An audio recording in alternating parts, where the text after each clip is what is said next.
When worlds collide, global conflicts fueling local hate, the world is interconnected. What happens in one corner affects us all. This is especially true when it comes to conflict.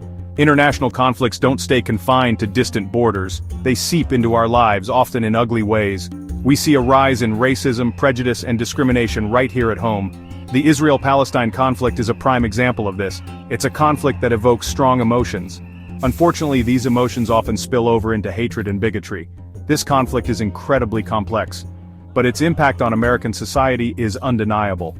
We see a rise in both anti-Semitism and Islamophobia. These are two sides of the same coin. Both are fueled by ignorance and fear. It's easy to scapegoat entire groups of people, especially when those groups are already marginalized. It's much harder to engage in nuanced conversation. It's much harder to challenge our own biases.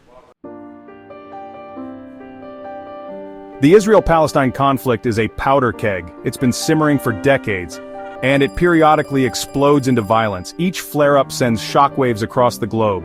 These shockwaves are felt acutely in the United States. The U.S. has a large Jewish population and a growing Muslim population. Many Americans feel deeply connected to this conflict. They have family and friends in the region. This conflict triggers deeply held beliefs. It also taps into historical traumas. For some, Israel's actions evoke memories of persecution and genocide. For others, Palestinian suffering resonates with struggles against colonialism and oppression. These are powerful forces. They can easily lead to prejudice and discrimination. We see this play out in hate crimes, bullying, and online harassment. We also see it in more subtle forms of bias. Our political climate doesn't help.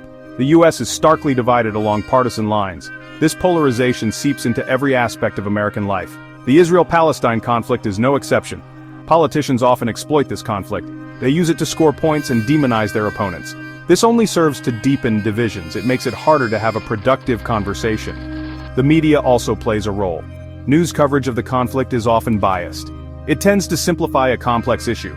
This can reinforce existing stereotypes. Social media is even worse. It's a breeding ground for misinformation and hate speech. Algorithms prioritize engagement. This means that the most inflammatory content rises to the top. This creates echo chambers.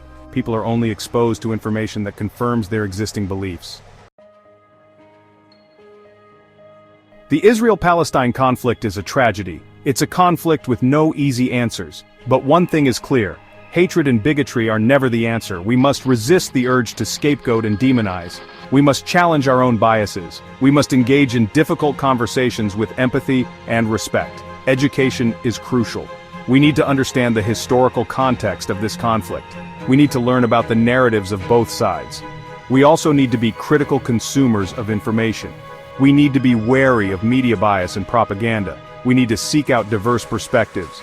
Most importantly, we need to listen to each other. We need to build bridges of understanding. It's a daunting task, but it's essential if we want to create a more just and peaceful world.